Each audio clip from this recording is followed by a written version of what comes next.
sports reporters lead a pretty cool life. It's a lot of work and all that other stuff, but you're in some good places, you see some good things, you meet some good people.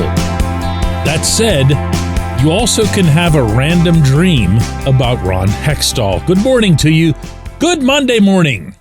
I'm Dejan Kovacevic of DK Pittsburgh Sports, and this is Daily Shot of Penguins. It comes your way bright and early every weekday. If you're into football or baseball, I also offer daily shots of Steelers and Pirates that I hope you'll also check out.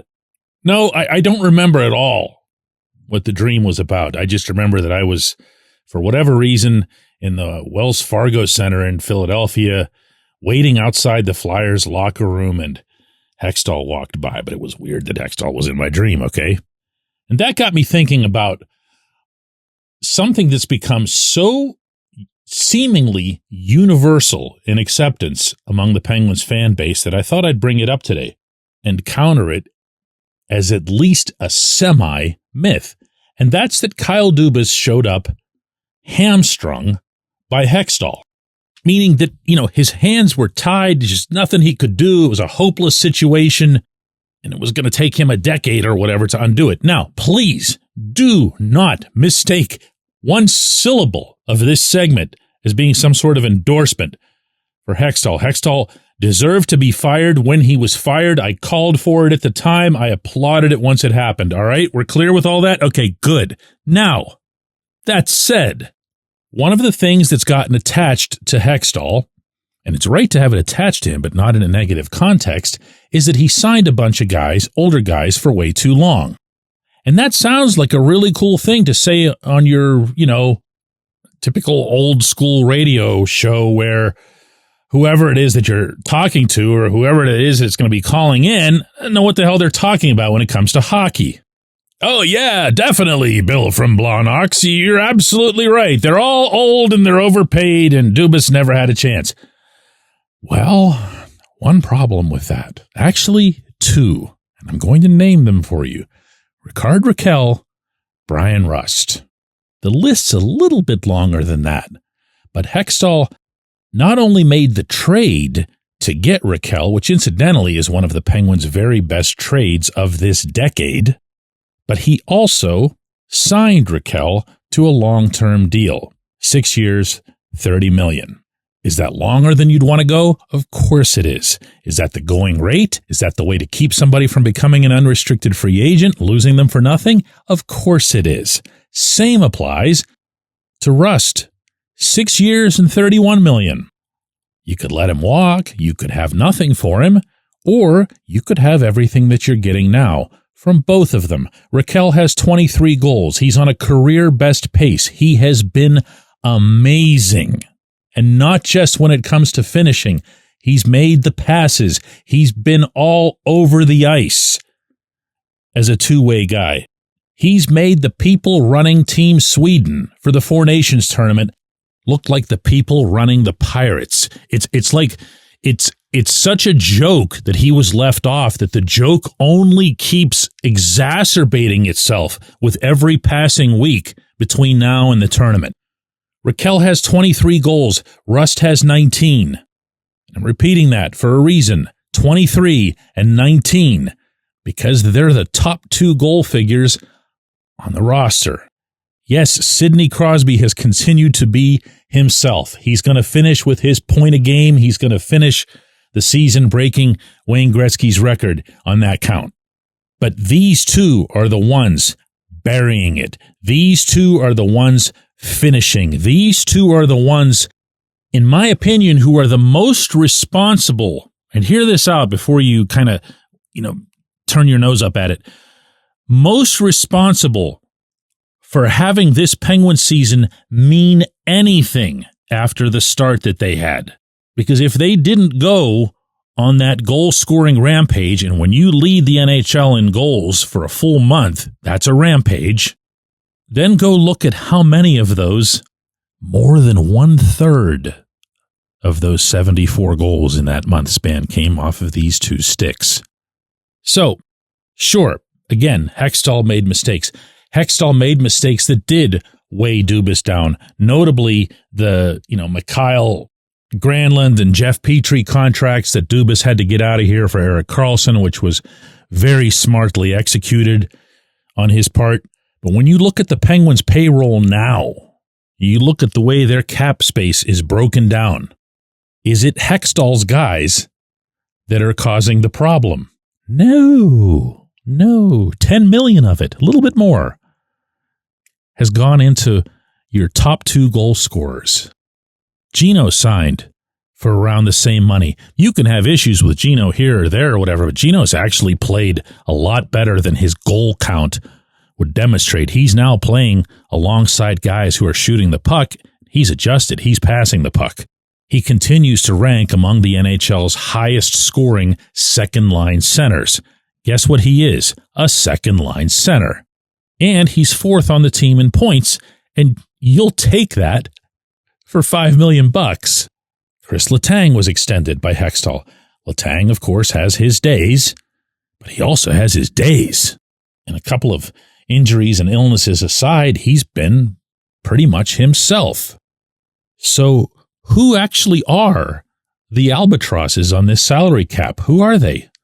Oh, don't make me point out the obvious here and kick a guy when he's down, but Tristan Jarry's getting more than $5 million, regardless of if he's in Pittsburgh or if he's in Wilkes-Barre. Ryan Graves is getting $4 million over an extended period of time, and he's a healthy scratch of late more often than not. That's $11 million in basically dead cap, neither of which had anything to do with Hextall. So I'm going to say this again because sometimes messages like this don't get through. I'm not defending Hextall. I'm not wishing he was back. I'm not suggesting that he's better at the job than Dubas is. I'm just addressing this one very specific, persistent narrative that won't go away no matter how inaccurate it is. Most of Dubas's issues are self-made, not Hextall-made. When we come back, J1Q. This episode is brought to you by Bet Online, your number one source for all your summer sports needs this season, from Major League Baseball, golf, NHL, NBA playoffs. Get the latest odds and lines, including all team matchups, player props, odds on just about everything that's out there. Head to the website today or use your mobile device to get in on the action. Bet Online, where the game starts.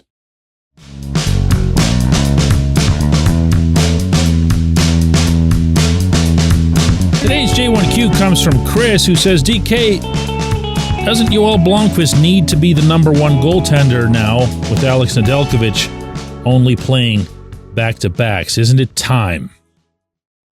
Yeah, Chris, I agree with that. It's time. Look, I was in Buffalo covering Ned's historic night, and historic is not an exaggeration.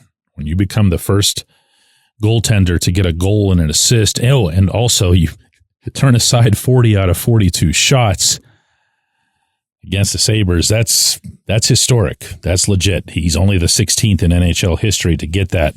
And being in that locker room when these guys were really, really whooping it up for Ned makes you appreciate not only the general respect that they have for him, but how much they could tell he was enjoying it. He really wanted this, had done it in the ECHL, had done it in the AHL.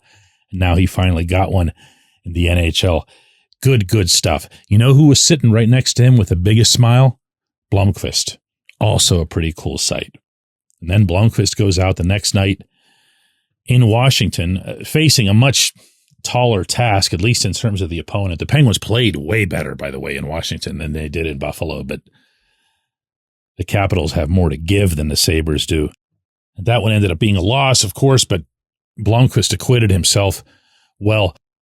The morning before the game in Buffalo, when Mike Sullivan said that Ned was going to be starting that night, I asked him if that might have had something to do with the fact that Blomqvist hadn't really been up for a full practice yet. He came up, if you'll remember, when Tristan Jarry was on waivers. He wasn't allowed to go on the ice because the waiver deadline wasn't until 3 hours later and all this other convoluted stuff. And the skate that they had in Buffalo was going to be optional. And Sullivan's more detailed explanation to me was I wouldn't be putting him in the best spot to succeed.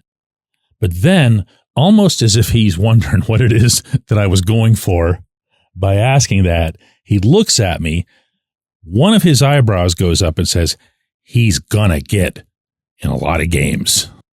And that, coupled with Kyle Dubas's statement last week that Blomqvist was coming up for what was considered to be, quote, a prolonged look, end quote, has me believing that you're going to see Blomqvist get the majority of these games on this ongoing 7-game trip, and probably following a pattern like the one that you cite. In other words, if there's a back-to-back, you're not going to stick him with those. But if it's the Kings tonight in L.A., and then the Ducks 3 days later down the road in Anaheim, well, maybe that's it. Sullivan did acknowledge that he has a script for the trip and for the next little while in general that he might or might not deviate from, but he has one set up.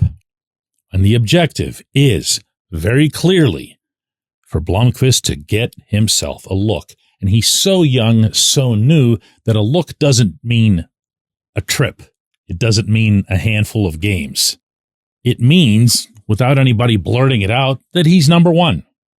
He has been vaulted to number one based on the overall performance, well, of himself to his credit, but also of Jari and of Ned to date.